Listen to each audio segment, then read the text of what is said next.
Good evening, everyone, and welcome to our webinar tonight. This is Josh White. I'm with the NCBA Producer Education team, and we're pleased to be hosting this webinar focused on beef cattle nutrition, specifically on energy supplementation tonight. We know that supplementation is on everyone's mind heading into the fall and winter, and we're proud to be working with several leading experts on cattle nutrition from land-grant universities across the U.S.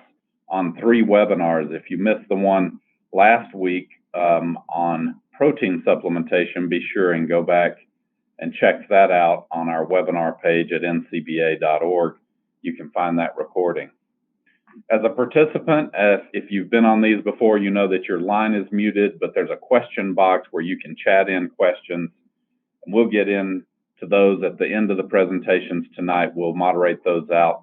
If we don't get to your particular question, if it's a very specific question, we may relay those on to our speakers to answer independently through email later on. So don't worry, we will get to you one way or another. If you have any trouble with your technology, don't worry too much. As I mentioned, we do record these and we will post those up. So if you're listening in, driving across the country or something, and you want to go back and see the slides, those will be posted up by the end of the week. Again, at ncba.org on our producer tab, just click there and then go to webinars.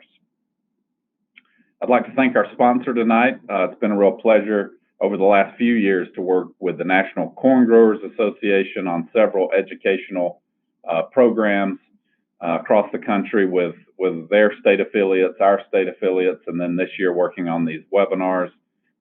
Always a pleasure, always, working toward the common goal of supporting the ag industry, and obviously we're a big customer of corn in the cattle industry, so we appreciate their support. The webinar tonight features Dr. David Lallman from Oklahoma State University and Dr. Lawton Stewart from the University of Georgia, both extension beef cattle specialists that focus on nutrition. Both have teaching responsibilities as well. I just couldn't fit all of that description on this slide, but really appreciate these gentlemen sharing their knowledge. And I will hand it over to Dr. Stewart to get things rolling tonight. Walton, the floor is yours. Well, I appreciate National Cattlemen's Beef Association inviting me to be a part of this, and I appreciated working with our fellow speakers, both Dr. Lallman as well as Dr. Smith and Lynn Cooler on the previous seminar. I think there's a tremendous amount of information that we can learn, and I'm excited about this opportunity.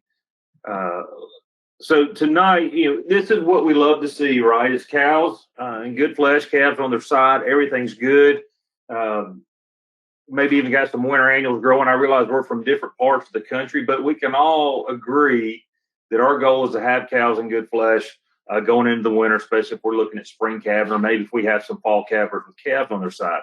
But probably can speak for some of our other speakers. I rarely get the call that says, Lawton, come look at my cows. Everything's perfect. Everything's great. These are the calls we get. The wheels are falling off, and you can see here we got a first calf heifer because you can see she's got a little bit of that bag still left, but she won't rebreed. What's going on? And we can see here a lot of it's due to that energy reserve. Her body condition's low. We can look around and see that we have a forage quality and quantity issue. So, feeding cattle in the winter can be very frustrating. It's hard to dig out of a bad situation. I joked last year that this was us trying to put out hay. We were in one of the wettest winters we've ever had. But, we learn from our mistakes, and we learn from those around us, what works, what doesn't work. And so tonight, realizing that we have people from all over the United States and different types of environments, we'd like to talk a little bit about the concept of developing an energy strategy. And typically when we do these type of presentations, I like to start with saying, okay, let's understand our herd. How does that cow require and utilize energy, and what stage of production is, so we can understand truly what she needs, what are her requirements. Now, on the other hand, I think if we look across the country, we all rely on our forage systems, whether that's pastures or conserved forage is hay or baleage or silage, to meet the majority of those nutrient requirements. When 1 and 2 don't come together, we have to develop an economical supplement. I always say there's a difference between an economical and a cheap supplement, right? Because a cheap supplement just means it costs less. Economical means that we're being efficient and efficiently meeting the needs in the least cost option. And then also we like to talk about a couple of specific issues when we think about energy supplementation. And those are going to be specific. Some of the things we've seen a rise. I've seen a lot this year, but also in the past few years. So this is the outline we're going to follow tonight. So we're going to jump in and we start talking about energy specifically and just some basics. I realize some of this stuff may be simple for some of you, but we want to make sure we're all on the same page. And energy is simply just the capacity to do work. And common measurements, when we look at requirements or how we're feeding animals, it's done in two systems, either the net energy system, which is broken down into maintenance, growth, and lactation, or total digestible nutrients, or TDN. And this is a way that calculate energy based on all sources of energy. And these change based on what kind of cattle we have and what we're expecting out of them. I always like to start with look at the partitioning of the energy that we feed an animal and show where we're trying to get with this. Because once we feed something, we lose some to fecal energy. Let's see if I can get my laser pointer up. And then what is digestible moves on. We have some that we lose to methane or gas, urine energy, and then we have our metabolizable energy. And then what's from there, we lose some to heat increment, that heat of fermentation. And then we have this net energy that we referred to in the last slide. And we typically split that up into maintenance and production. And that production can be the lactation or growth. What are our sources of energy? Well, when we're feeding cattle, we got a lot of options. We have fats, proteins, and different types of carbohydrates. You know, we as monogastrics cannot use structural carbohydrates as an energy source. But if we look at ruminants and cattle, the majority of their energy in the ration or their diet comes from cellulose and forage. But we can have that opportunity to use other sources such as corn. And we look in that rumen, what are those main sources of energy? Typically, we talk about fiber-based energy or starch-based energy. Interesting, for the most part, if we look at something like starch, it's a chain of glucose molecules. And then if you look at some of our fiber, our cellulose, it's a chain of glucose molecules as well. The trick is the way they're linked together. We as monogastrics don't have the right enzymes to break that down, whereas the bacteria in that rumen are going to help us by breaking those down. And when we look in there, we have different populations that do different things, but they're all trying to proliferate. And if we think about how cattle, I say how they were built, what they were meant to do, they're typically meant to consume forage. That rumen is built for forage, but we found out over time that we can use starch, but we do have some limitations or some things we need to take into consideration. Back several years ago, when ethanol production was ramped up, we moved away from corn and a lot of supplementation strategies for our brood cows, just because it was so expensive. But now I'm seeing more corn use as an energy source. So looking at some data, this is actually from Oklahoma State, a good study back in the 80s. And this is when we started evaluating corn, the impact of feeding corn on hay intake and digestibility. And so with this research, they looked at different levels of corn, and then they looked at hay dry matter intake, total dry matter intake, digestible organic matter intake, and then hay organic matter digestibility. I'd like to focus mainly on the first line, which is hay intake, and then the next line, total intake, and then the bottom line. So if we look at a baseline, if we don't feed any corn and just a little bit of cottonseed meal, that's the difference you see there between total and hay intake. This is our baseline, hay organic matter digestibility. But as we start to add more and more corn to the diet, one, we see our intake go down, but also we see our hay organic matter digestibility. And at that point, our rationale was, okay, there are negative associated effects of feeding corn in a fiber-based diet. And so that was something that we were considering.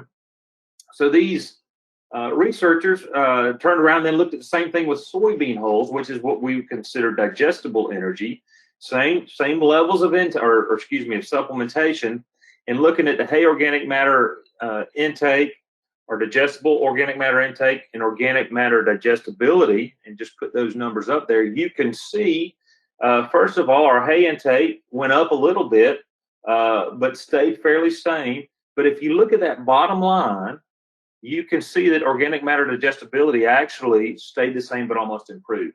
So this was our mentality: is okay, maybe starch is not what we need, but again, I'm going back to some Oklahoma State data and going back to Dr. Smith and Dr. Limcooler's presentation on protein, and we talk about metabolizable protein, or what that rumen's doing for us, and they talked about that degradable intake protein. And so the next round of research looked at, okay, maybe it's not just the starch that's wrong, maybe we're not creating the right ruminal environment. And so in this study, they looked at either no corn fed to hay with soybean meal as a source of degradable intake protein. So they looked at different levels of degradable intake protein. And you can see here, so with no corn, and we just looked at hay and soybean meal, we stayed relatively constant with that hay organic matter digestibility. But if you looked at that corn level is about where we left off in the previous slide. But as we increase that degradable intake protein, we're seeing that improvement in hay organic matter digestibility. So we're linking Dr. Smith and Dr. Limcooler's talk with protein, with our energy, and how we have to create that the proper rumen environment. So now we realize that corn is not necessarily a bad thing; it's a good thing. But we just got to make sure that we're meeting requirements properly for the microbial population in the rumen, not just focused on what the animal needs. And of course, we can get into considerations of feeding too much corn and acidosis, but we typically don't face that in our brood cow herd when we're looking at winter supplementation. So we're not going to worry about that. But just thinking about, we can utilize that fiber-based energy or even starch-based energy, as long as we're creating that efficient rumen. So now that we've all got some of these concepts on energy, we're going to move along and start talking about our cows and thinking about what are we trying to do. And the biggest factor affecting profitability in the cow herd is reproductive efficiency. We talk a lot about a cow's job is to have a calf on the ground every 365 days. Now, this is a nutritional talk, but that reproductive efficiency is very important, and it is highly dependent on energy, nutrition, protein. And so that's where we're going to go from here. And we think about that cow and how she's going to prioritize her nutrients or partition those nutrients. What's the priority there? The first thing she has to do is maintain herself. So that's everyday living and breathing. Then if she's a heifer, she's got to grow. Go back to that second picture we looked at. One of her problems is she didn't have enough energy because she's trying to raise a calf, but she's still growing. Then she's going to give this little guy some groceries. She's going to lactate. And then once all that's done, she's going to reproduce. She's going to cycle, which makes sense. She needs to make sure everything else is taken care of before she brings another calf into the world. Now, another way to look at this, I noticed that Dr. Smith and Limcooler had a similar figure, but I like to look at it from one calf to the next, or a 365-day calving interval. And what we see here is 365 days on the horizontal axis, and then we're looking at daily requirements of protein and energy, relative change throughout that year. So what we're going to say for this discussion is that maintenance stays constant, but as that cow, once she calves, she starts lactating, so those requirements are going up. That energy requirement's going up because she's producing milk. She hits this peak lactation. Then that calf's rumen starts developing, so he's relying more and more on his ability to find food, whether that's grazing or through a creep feeder. So she starts producing less milk, and her requirements start going down. Then we wean that calf off. Requirements drop off, but if she's done her job, she started right back, she's bred back, and she's producing that next calf for us, and those requirements start to go up. I put this just as a point of reference. This represents an average, maybe upper average cow. And I did use crude protein. I know we talked about metabolizable protein in the last presentation, but just to simplify things for now, if we look at that peak lactation point, approximately 12% protein and 60% TDN or energy. Then we get out in late lactation, lower protein at 9%, 55% energy, or just prior to parturition. And then dry cows. It's easy to get a dry cow by at 7% protein and 48% energy. And one of the things I also like to point out here is we talk about that gestation period of a cow. And so how many days do we have to breed her back after she calves? And if you look over here, it's labeled breeding, and you look at where she is on her nutritional requirements, we're putting a tremendous amount of nutritional pressure on our cows in a small amount of time. Because what happens if they don't meet that requirement, and then we start slipping cycles, and then we start moving backwards. This is one of the best tools we can use from what a management tool. It's body condition scoring. Simply is assessing the energy status. How fat are our cows? Now, these are the extremes. Number one on the left, this completely emaciated, versus a number 9 on the right, which is extremely obese. So hopefully nobody has these cows in your system. But here's some more realistic cows. So if we went out riding through your herd and looked at these, the Charolais on top is what we consider a 4, and the Gelbvieh on the bottom is a 5. And at first glance, we say there's not much difference there. But if you look closely, the number 4 at top, we see 1, 2, a little bit more than 2 ribs. We can visually see part of her backbone. There's more indentation around her tail head. And she's a little bit more set. You can see more definition behind that front shoulder. Then we start looking at the Gelbvieh at the bottom. We can see a rib. I always say if we can see 1 rib, we're okay. It's when we start seeing 2 that we start to get concerned. But you cannot see any of your backbone. There's more fill behind that tail head. So on further evaluation, we start to see these differences. And this is a great study from Dr. Kunkel, University of Florida, where he went through several herds and looked at a large number of cattle. And what they did in these herds is they looked at body condition score and compared it to pregnancy rate. And for the sake of today, what I did is I focused on 3 and below and 6 and above, but those 4s and 5s. And the reason is, if you look at this, those pregnancy rates, these different body condition scores, at 4, we're at 60%, and 5, we're pushing 90%. So the reason I like to go through this is it shows us that body condition scoring is a tool, or body condition is that link between reproductive efficiency and nutrition. Essentially, what we're saying is somewhere between this 4 and 5, we're allowing that cow to maintain, to possibly grow, to lactate, and then cycle. So it's a great tool to go out, preferably around weaning time, so you know you got some time left over to look at those. I get this question a lot. So what's the big deal? I have a body condition score 4 cow, and she has a calf every year. So here's the illustration. Let's look at calf body weight versus days of age. And let's say that cow, average birth weight's about 70 pounds, 75 pounds. And that first year, she has a calf on the first day. We wean in at 205. It weighs 515 pounds, and it has a $720 value. Life is great, but what's happened, that body condition score 4, we look at those requirements. She does not meet the requirements when we want her to breed. So let's say she slips a cycle. And then what happens is that 20 days, approximately 20 days that we lose in growth, because we're still looking at a common weaning time, we lose 40 pounds. So that 40 pounds cost us $56. And we can keep this thing going out. Eventually, she may fall out of the herd, but before we catch it, unless we're doing good records, we may realize over the span of 5 years, we're up to $220. So again, looking at tools such as body condition scoring is a way to help us understand how to do our energy supplementation. Last little bit on body condition score, I get the questions, all right, how much do I need to feed to get them from that body condition score 4 or 5 plus prior to breeding? So this is a table from our our NRCS, the National Council on, my mind just went blank, I apologize. But these guys, this council puts out a lot of these requirements that we use. And what this table shows is, if you look at a mature body weight and a body condition score, is what it takes at a certain body weight to go to the next body condition score. So if we're at 1,200 pounds and we need to go from a 4 to a 5. That means we need 9% more energy above our normal requirements. So let's say this is an example. We have a 1,200-pound cow weaning. She's body condition score 4, and we got 70 days. We'd like to get her back in 70 days.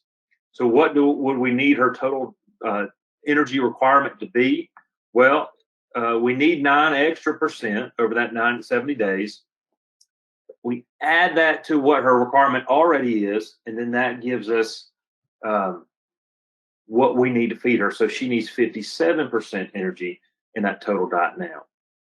Now, that's why I say we need to look at it post-weaning, because if we look at it post-calving, when we only have that really small amount of time, 70 to 80 days, she already has a very high requirement in energy just because of lactation. But now we're adding this on top. So we're saying she needs 69% total energy in a ration, and that's going to cost a lot of money to get her there.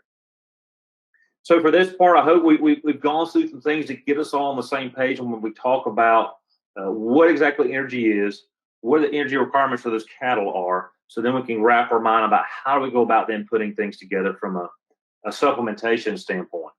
But first, we always look at our forages, and I'm sure no matter what state you're in, we talk about hay production. If we store it properly, we test it, and we inventory it, that gives us another tool in our system to meet those requirements. And what I mean is, let's say we get 3 cuts of hay this year, and we got one that's this really good stuff, one that's average, and one that's decent or pretty poor quality.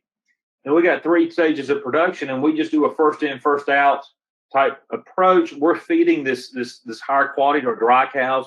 They're putting on flesh. They're looking great. We think we know what we're doing. And then we get into this average hay just prior to calving, during calving, and things are doing good. They're holding that condition. But then let's say we get to that lactation point, and all we have left is this average or below average hay, and the wheel's going to start falling off, or we have to start pumping some supplementation to them. So we can use these type strategies to minimize supplementation, and I say that because forages should be our most economical source.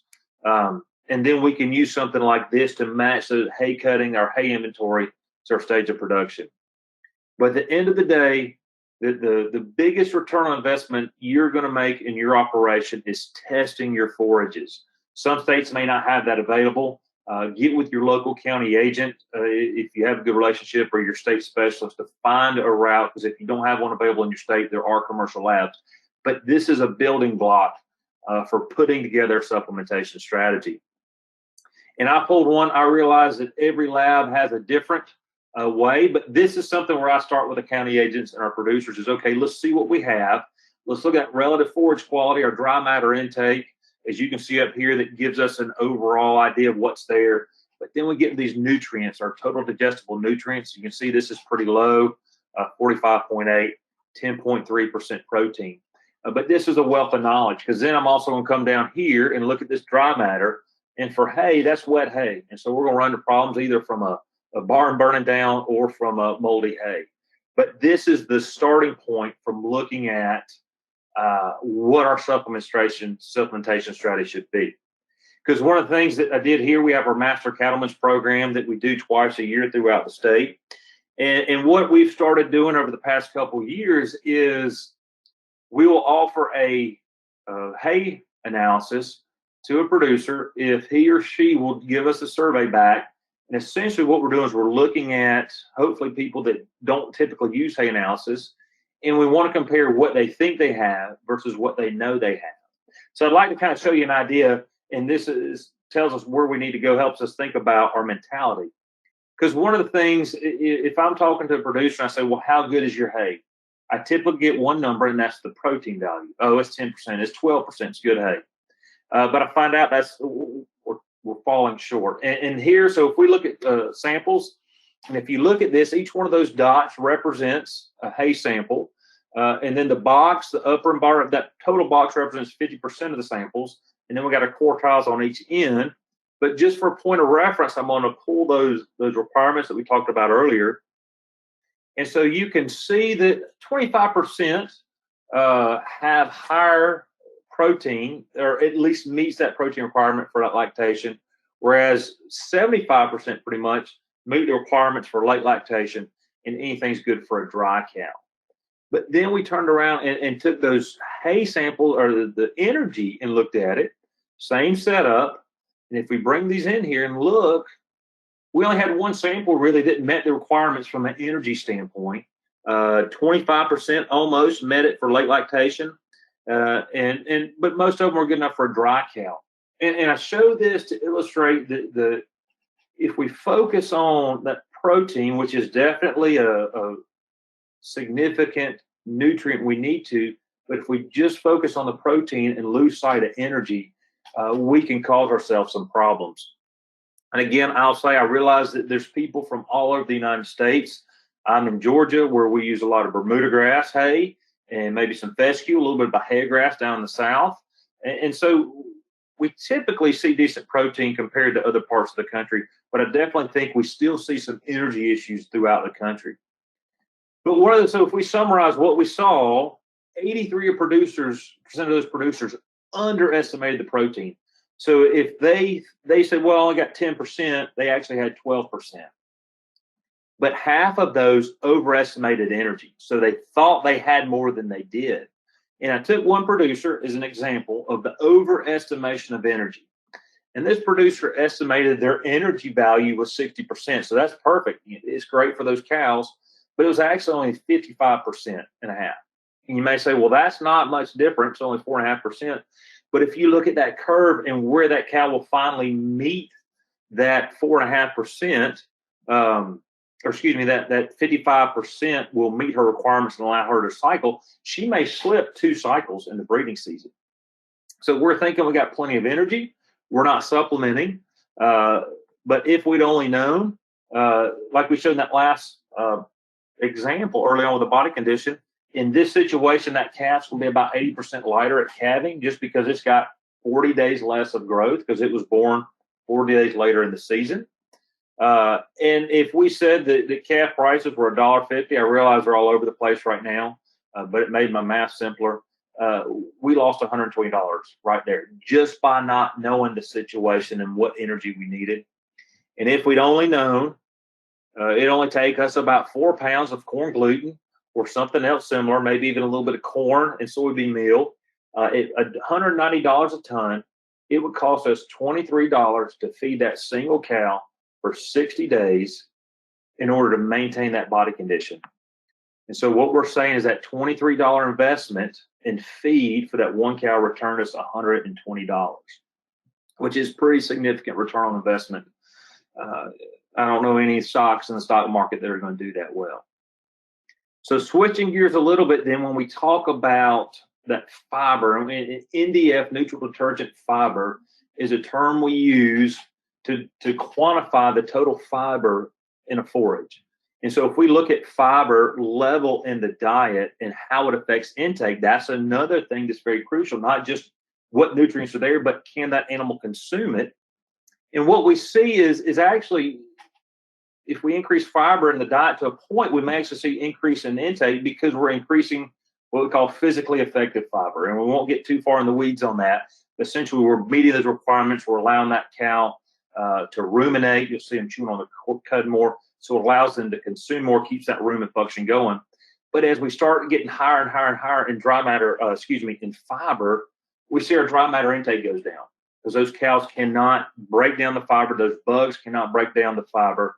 And in order for it to the passage rate for their dry matter intake to be where we want it to. Now, I don't have it drawn on here, but if you look at my pointer, if we look at hay production and where we are, we typically try to push it up here because the longer we allow it to grow, the more tonnage we get. But what we find out is even though we hit a point we're getting more tonnage, we're not getting any more digestible energy or digestible fiber. And so we hit this point where we physically limit the ability of that cow to consume more. And then we see that digestible energy, that total energy intake go down. So that's when we balance between looking at our forages and then trying to understand how we put a low-cost supplementation strategy.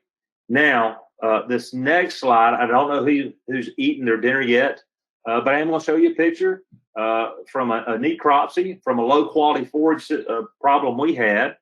So if you need to turn your head, go ahead. But this is a cow that came to our diagnostic lab in South Georgia. Dr. Jones sent me these pictures, and when they necropsied it, they opened it up. And when I have students, I say, all right, what organ is that? And we talk about the 4-compartment stomach where we have the rumen, and we talk a bit about a big mature cow could be up to 40 gallons. The reticulum's 5, and we get down to the abomasum about 15, and then the omasum where it's only about 5 gallons.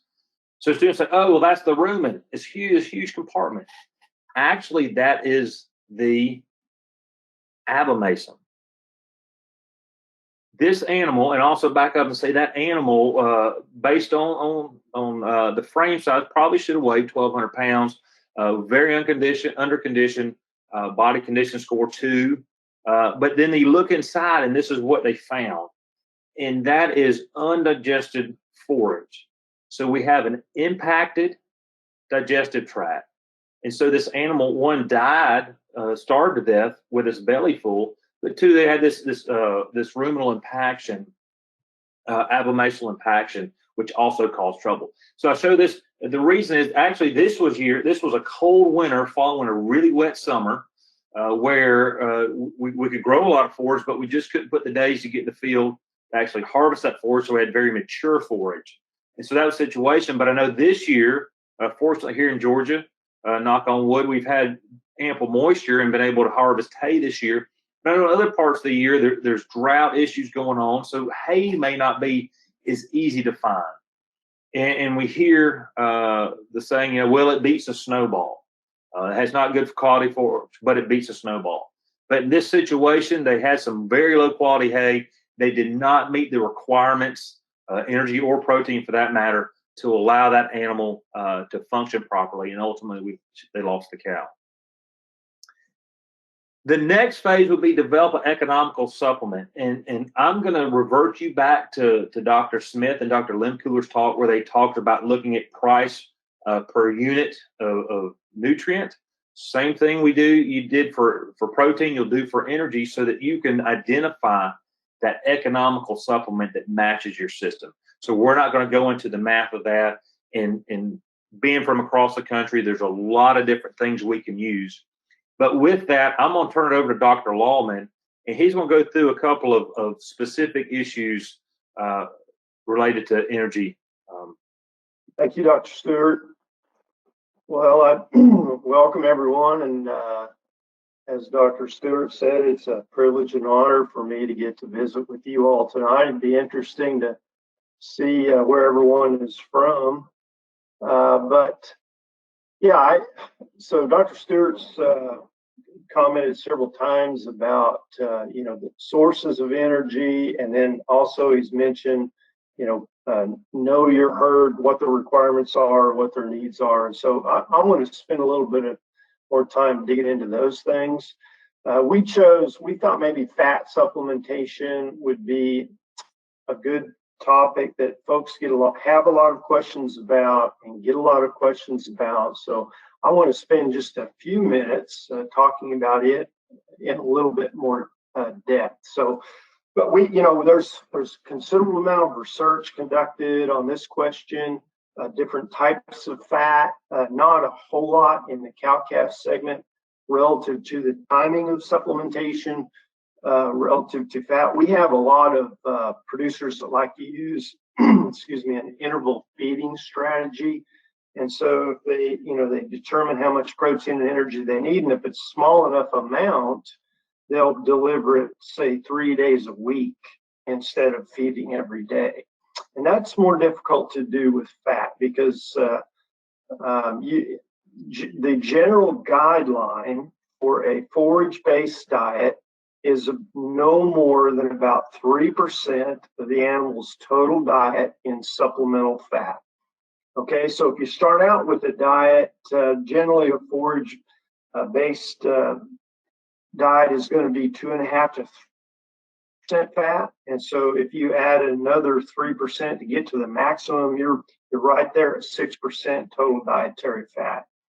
And so, just in general, that would be kind of the maximum. Beyond that, the research indicates that forage digestibility, in particular, begins to decline. And so you wouldn't want to be, take 2 steps forward and 1 step back by feeding too much fat. Just quickly, a fat source, there's been a considerable amount of work done in that area also. I'll just say real general terms, there's a little bit more of an advantage. It's not tremendous, but a little bit more advantage in the fat sources. And Dr. Stewart, I'm having one of your mind blank moments, but I can't think of the term I'm trying to think of. I'll think of it here in just a minute, but we talked about the amount to supplement, keep that to below 3% supplemental fat. As I'm going to show you here, we'll talk about in just a second, body condition seems to play a role. If your cows are in good condition to begin with, very little evidence that additional fat supplementation is beneficial. Historical reproductive rates.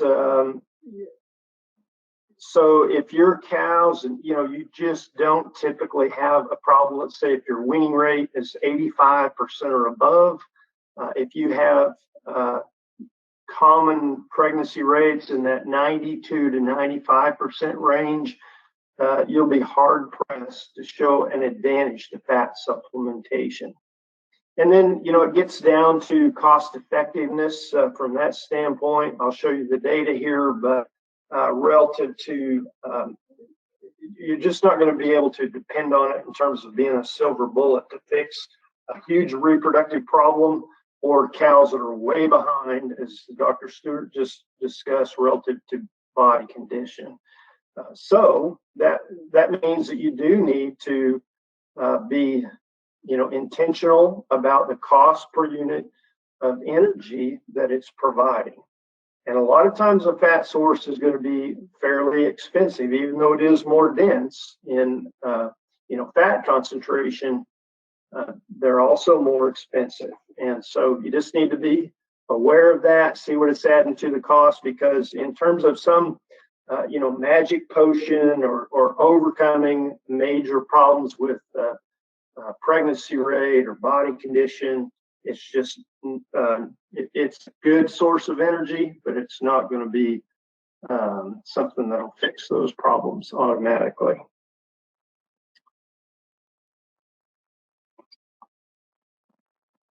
Well, Josh, my screen is not wanting to change.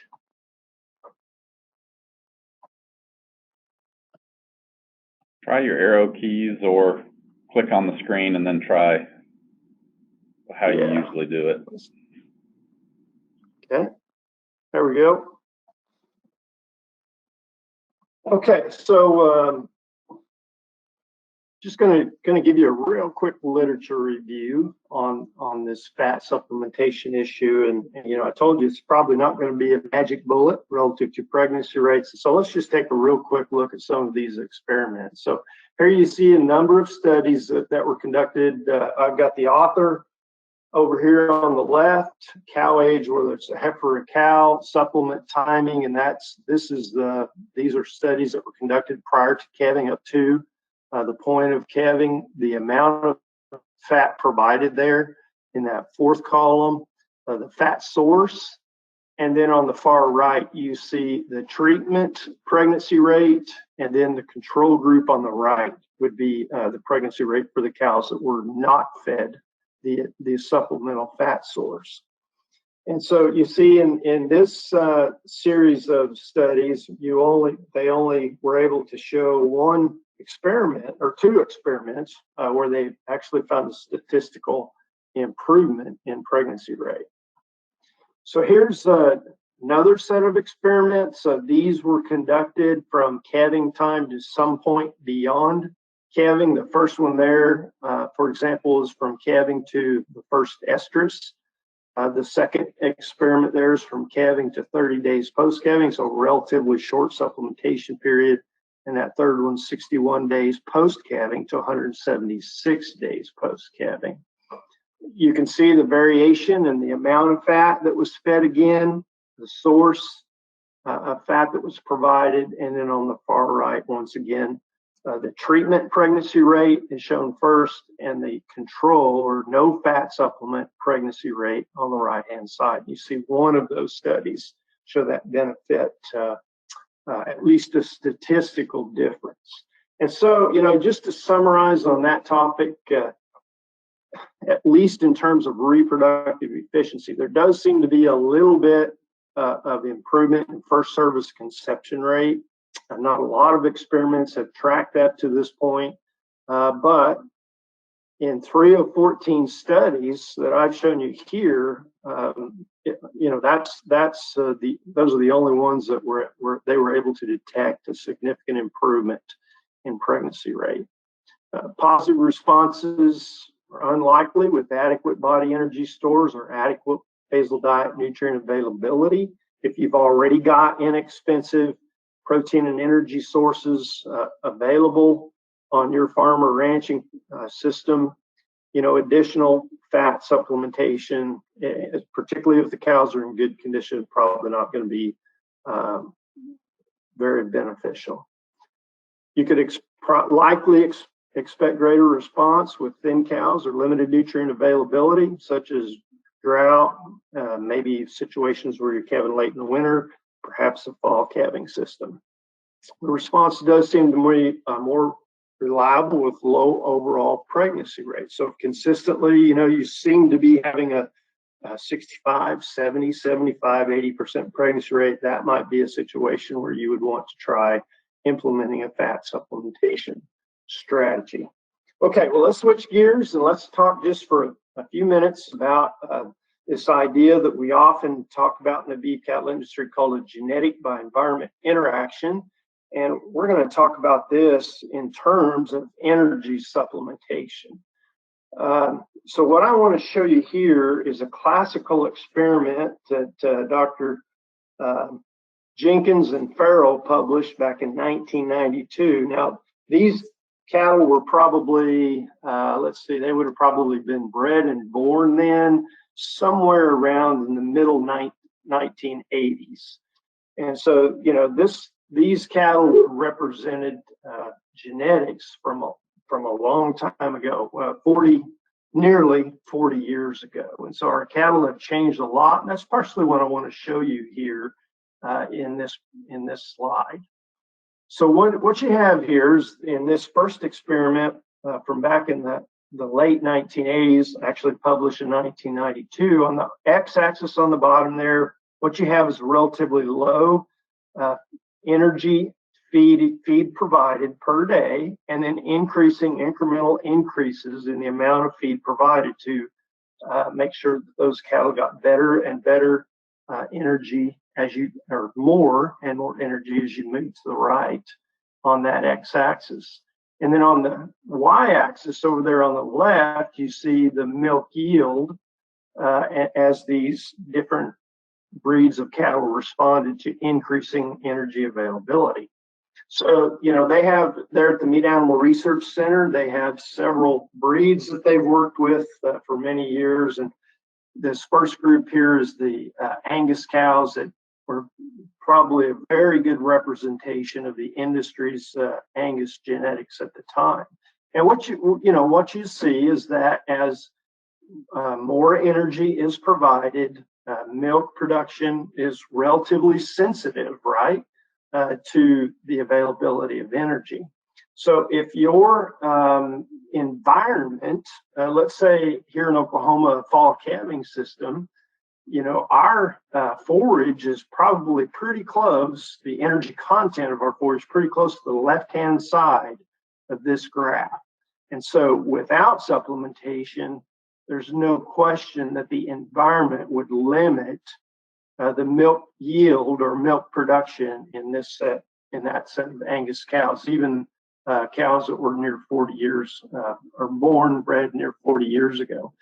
These are the Hereford cows back then. That's been well documented. Particularly back in those days, the Hereford breed had low milk production relative to the other breeds. The Hereford breed has changed considerably. their genetic trend for milk production is increased or is increasing rapidly currently. And so the Hereford cattle of today, or at least breed average of today, would be substantially different than these animals. But what I want you to notice is that, these cows, even these older genetics, probably fit some environments fairly well. And what I mean by that, look what happened to their milk production as the supply of energy increased. Nothing happened, right? It didn't change at all. So in a low input environment, those cows were already at their genetic capacity for milk production. So where did all the extra energy go as they received, say, 300 megacalories per day? That are 300 kilocalories per kilogram metabolic body weight. Sorry, I used the wrong increments there. But anyway, with high level of energy provided, those cows would have been, adding body condition and fat, obviously. Here you see the Gelbvieh cows in that research program back in the middle 1980s. And, they came into the United States beef cattle industry as a dual purpose breed. They already had a lot of genetic potential to produce milk when they got here. And you can see that they were highly sensitive to energy availability.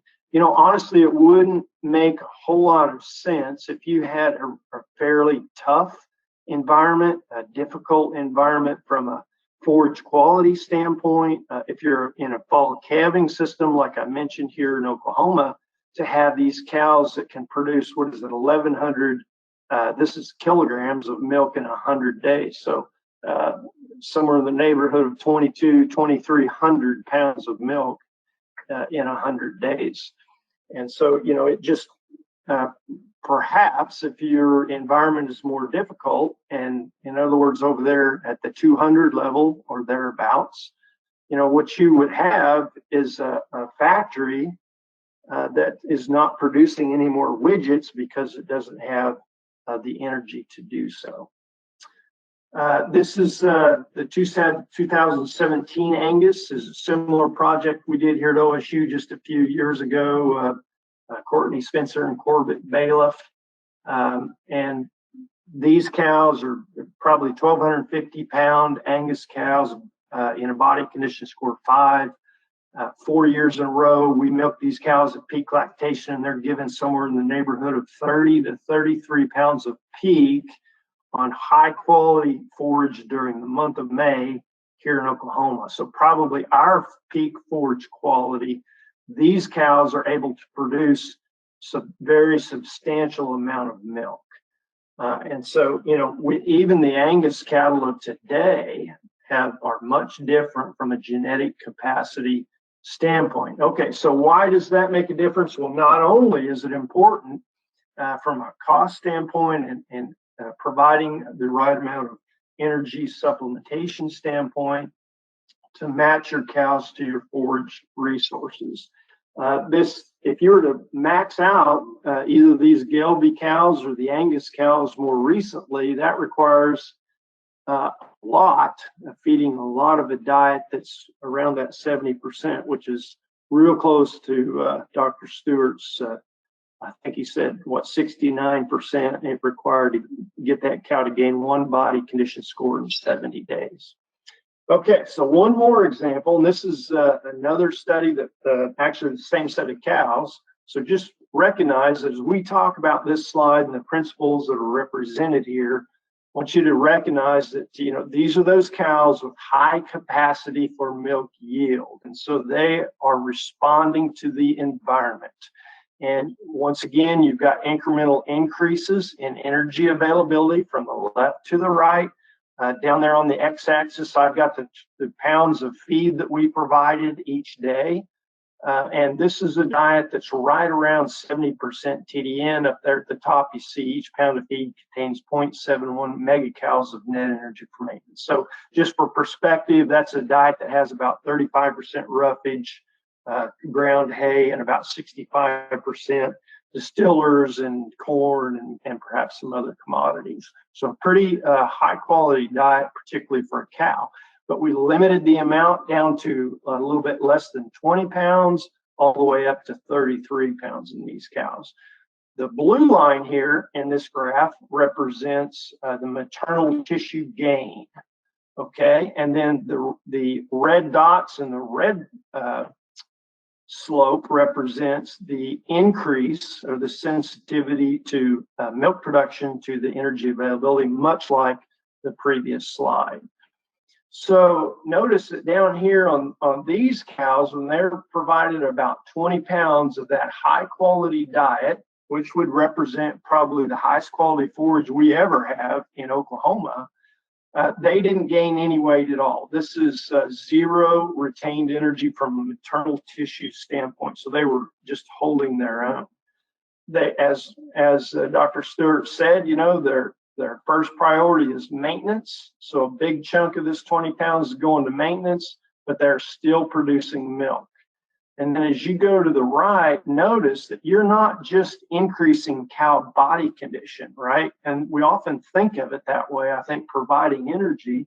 But what we're really doing is at about the same rate of energy use as we're propping up milk production further, particularly if those cattle are not at their genetic capacity. So let's say you're around 25 pounds, that would be a good representation of your environment. You know, anything above that, you're just not going to be able to reach if that represents the maximum energy available from your forage system. So just recognize that it's very difficult to get cows to gain weight because particularly after they're lactating, and especially if they're high milk yield animals, because substantial amount of the additional energy goes to that milk production, not just the cow weight gain. So here you got it broken down: 68% feed energy to maintenance, 32% feed energy to milk production. None of it at 20 pounds was going to feed energy for the cow weight gain. At 33, it was about 48% of the feed energy in this situation was going to cow maintenance, 37% to milk production. So notice 37% times 33 pounds is a lot more energy going to milk than 32% of 20 pounds. So you can think of it that way, a very substantial increase in the amount of feed energy that was going to support milk yield. And now we've only, at 33 pounds, we've only shifted about 15% of the feed energy actually to cow weight gain. The only way to get that number to go up is to select cattle with a moderate to low genetic potential for milk. And you can get that number to go up substantially, like I showed you with the 1990 version of the Hereford cows there at the Meat Animal Research Center. All right, so Dr. Stewart, I didn't think to grab your nutrition program and put on here, but as I'm kind of wrapping up here, I just thought I'd mention, you know, a lot of the universities have nutritional tools that are available. This happens to be ours, OSU Calculator. You know, these kind of tools will help you a lot. And between a tool like this to put a lot of these concepts together and let you play around with different ideas relative to your supplementation program, the adequacy of protein, the adequacy of the minerals provided, and yes, the adequacy of your energy supplementation strategy. Because it is complex, it can be pretty deep water. And a tool like this, not just OSU's, I know Georgia's got a good one, and I think maybe Dr. Smith mentioned several of them last week as well. But they can be very helpful to you, as can your local extension educator, area livestock specialists. They're trained to use these tools. And if you walk in with a printout from a tool like this, you can have a really good discussion with whether it's your feed industry professional or with your extension educator, because you will have already considered a lot of the questions that person is going to need to ask you. You probably already filled in a lot of those blanks. and it will just help you get further down the road a little bit quicker. So, Josh, I'm gonna wrap it up there. I think now we've got a few comments from the National Corn Growers Association. So, Mike, if you would want to step in, just want to say thanks again for the opportunity, and look forward to the questions. Hey, thank you, Dr. Lallman. I appreciate it. And a huge thank you to all of our presenters tonight for such excellent presentations. Good evening, everyone. My name is Michael Granche. I'm the Manager of Market Development for the National Corn Growers Association. On behalf of NCGA, thank you so much for having us here tonight and letting us be a part of this webinar. At NCGA, we're always happy to partner with NCBA for events like this, events to help extend information to folks in the industry. Cattle producers are such a critical customer for corn, and we appreciate being able to partner on education and truly bring the latest relevant information to producers in the industry. Both of our presenters tonight have clearly helped us achieve that goal, and we're so grateful to both of them. Do not forget to sign up for the final webinar in the series titled "How Does Cow Nutrition Affect Calf Performance?" Just visit ncba.org and look for the producer tab.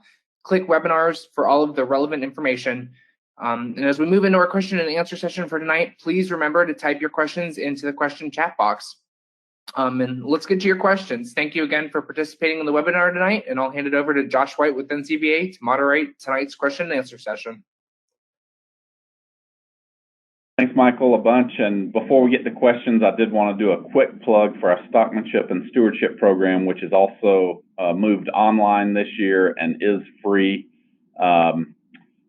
This talks about the first 200 registrants getting a gift. We're already past, I think, 600 registrants. So you're probably not going to get a gift at this point for registering early, but I didn't want you to miss out. It will be recorded. We're doing those in the middle of the day and on a different platform, so it will be a bit of a different experience than our webinar series, including a lot of video content with our Stockmanship and Stewardship clinicians, training on animal handling and facility design, as well as speakers on a variety of other issues. So just wanted to plug that really quickly before we get to questions, and I've seen quite a few coming through already. I'll start with one here that was asked very early about distillers' supplementation rate, and I think it was probably, again, for Dr. Stewart, since it was so early in the presentation. But essentially, Dr. Stewart, you were talking about balancing for the rumen, what the rumen needed. And the question was basically, can you get by with just distillers on a relatively low quality forage, or do you need, some other supplement to balance that out to get an optimal situation for that rumen environment? All right, great question. And I may pull Dr. Lallman in on this one, because we use some distillers in this part of the world, but we don't rely on it as heavily as we do in other places. Distillers is typically lower in degradable intake protein than some of our other supplements, if corn gluten, for example. And it kind of I'll give you the economist answer and say it depends on the level of when you say low quality forage and how much protein is deficient in that protein. There's a lot of instances where, yes, we can use enough distillers grains to meet those requirements, but there can be some points when you really drop down into those 4s and 5% protein haze that you may need something in addition to the distillers grains. But I'd like to ask Dr. Lallman's opinion on that. Sure, Josh. We do use a lot of distillers in this part of the world. We're kind of, at least where I live, is just to the kind of the east and south of the distillers kind of production concentration. We have done quite a bit of research with distillers. As Dr. Stewart said, it's going to have around in that neighborhood of 30 to 33% protein, 50 to 60% undegradable, somewhere in that range, about half of it, as I recall. And then it's going to range from 10 to 12% fat. we had some concern that maybe the combination of undegradable protein and too much fat, if you got to feeding, let's say 5, 6, 7 pounds to a cow a day, what we discovered is that it did not reduce hay intake very much at all. If you got up to, you had to get up to over 1% of the cow's body weight before you started to see much decline in forage intake. We think, probably that's because of a combination of it's a digestible fiber energy source and just good quality protein. Up around that 1% of body weight, you are getting beyond our 3% added fat rule of thumb. And so I caution people, it's probably not a good idea to feed that much. Hopefully, most people wouldn't be in that situation where they want to or need to anyway. But yeah, bottom line, everything we've done with distillers, man, it's just really good quality feed.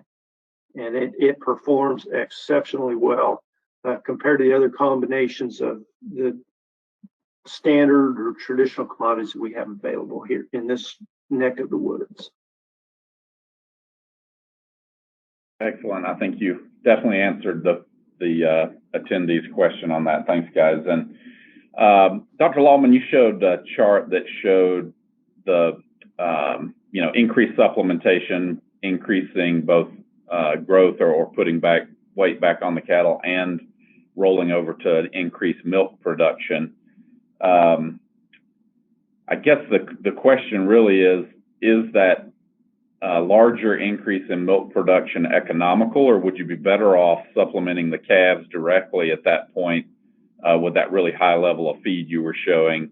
And maybe just round out the conversation a little bit on that concept of supplementing at those higher levels, and or if you were trying to point out a need to maybe reduce some of the milking ability, or what you were really getting at there. Yeah, so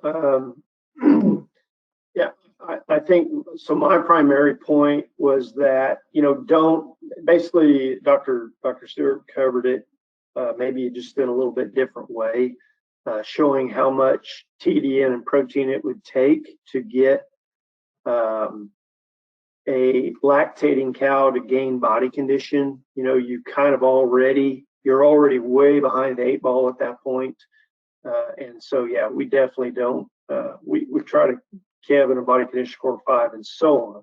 But the other thing that's important is that the other side of this is not just how much you feed, but the type of cattle that you breed, select, and maintain, right? And you can better fit your cattle to your forage sources and system to minimize the need for supplementation. And I guess my one point was that extremely high genetic capacity for milk. Many, if not most, forage systems throughout the country, are not going to be able to sustain maximum milk production unless they just have perfect timing of calving with optimal or maximum forage quality. Is feeding harvested and forages feed to prop up milk production to get to that maximum? Is it economical? I say no, likely not, for a couple of reasons. One is by the time you go through the efficiencies of feeding the cow, she produces the milk, the calf consumes the milk. The efficiency is not bad, but oftentimes, depending on the cost of your land resource, that your pasture rental rate or the amount you assume you're paying every year. For us here in Oklahoma, I think the last time I looked, our annual grazing cost was around $200, maybe $250 per cow unit. Okay, and you divide that by 365, and you come up with your grazing cost per day. It's not going to be an efficient utilization of those resources to cycle it all the way through milk and then calf growth. The other thing that's important on that question, Josh, is that the calves that get more milk from cows that produce a lot of it eat less, guess what? Forage when they get big enough to consume forage. And so those calves with cows that are moderate to lower milk producers actually make up later in the summer their growth because they consume more forage. Their priority is absolutely for milk. They're going to go consume all the milk they can get. But if you have a lot of milk production, those calves are going to consume less of the cheaper energy source, which is forage. Excellent point. Thanks for, I kind of mashed 3 or 4 questions there into one that were coming in. So thanks for doing that multi-part. Dr. Stewart, did you have anything to add onto that one? No, I think he covered it well. Okay, a real basic one came through, and I think this is something that I've certainly heard asked in my lifetime many times. What's the value of processing feeds physically, or I guess physically primarily is what this question is about. For instance, corn, changing its physical characteristics to get more value. Can one of you just kind of run through that? For instance, cracking, steam rolling, or steam flaking. What's the benefit to the cow? Go ahead, Dr. Stewart. Sure. So I'll start with that one.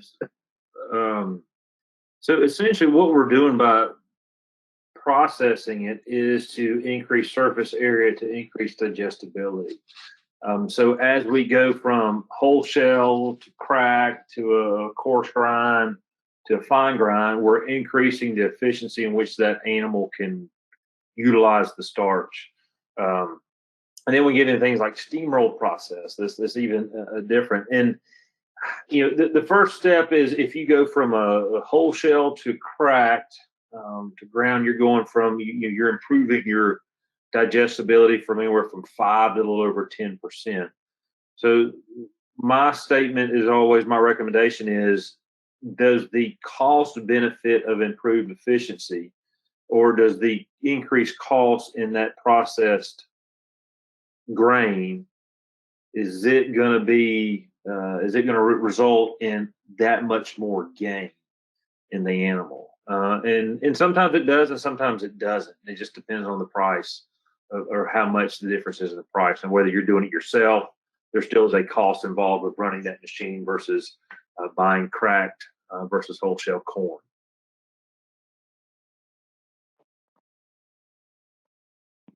Good deal. I think that answered that one. There's another very general question. I think there's about 10 different ways probably to answer this one, but I'll go ahead and throw it out there. This gentleman's asking, I've got cows in a good body condition, in a good 5 body condition score, but I'm still missing some cycles. Is that, is it related to the body condition score? Or do you think it's something else, essentially, is what he's asking?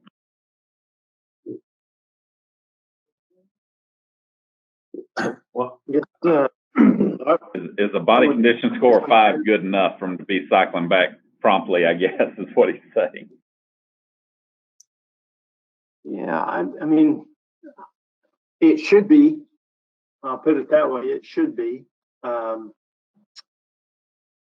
yeah, we have cows that have to be in a body condition score of 6 or 7 before they begin to cycle, and we're in trouble. So, it probably is something else. It could be a mineral imbalance, it could be a reproductive disease, it could be a lot of different things. But in general, you do. I think Dr. Stewart, I believe maybe your pregnancy slide from Florida, wasn't it optimized at 5 or was it 6? Well, it was good at 6, but I kind of combined the 6 and above, because 6 is still, it's right there in that 90s, lower 90s. But I focused on the 4 to 5, where we see that change in physiology to allow for pregnancy. Yeah. Good answer. We did a mineral supplementation series this summer. I would encourage you to go back and take a look at that, because we had some outstanding speakers on mineral supplementation. So you might want to check there first, as Dr. Lawman mentioned, and then of course always reach out to your local veterinarian if you're having issues too. They can often help if it's repro or disease related. Yeah, and trying to nail it to body condition or nutrition. If it's one cow out of of 40 or 30 or more, then it's probably not your overall nutritional program. It may be something else going on.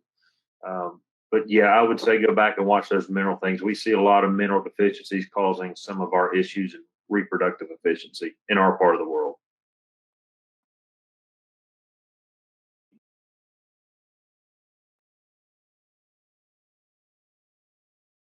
I think that's about it that are not so specific that we might just handle them offline.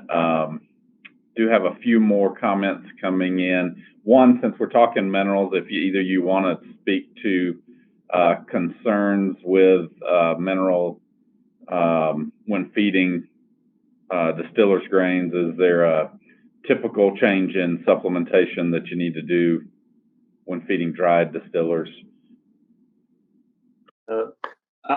Go ahead, Dave. Well, so we always make sure we have adequate calcium. That's probably the number one concern. You have additional fat that you're supplementing along with the distillers, and adequate calcium in the diet is very important for proper fat digestibility as well as absorption. And so that would be the biggest one. And then I would just say, use a tool like we talked about, the software tools or glorified Excel spreadsheet tools that we have throughout a lot of the extension systems to check the trace mineral balance. Sometimes, if you're feeding 5, 6, 7 pounds of distillers, you're going to wind up overdoing some of the trace minerals, underdoing others. And so I just think it's important to check that balance. And you can work with again, like we said earlier, an extension professional or a feed industry professional to get that done.